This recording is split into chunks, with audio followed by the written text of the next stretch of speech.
Зејтинот и понатаму ќе расте. Скапи биле репроматеријалите за производство на истиот, велат производителите, но и цените на брашното, лебот и белите печива ќе се зголемуваат и понатаму.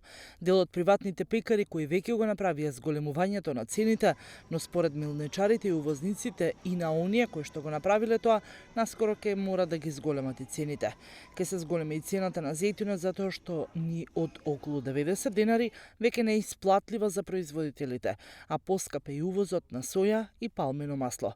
Благој Ѓорев од Велес, единствената фабрика кај нас која произведува масло за јадење од сончоглед, за разлика од другите кои купуваат нерафинирано масло па го доработуваат.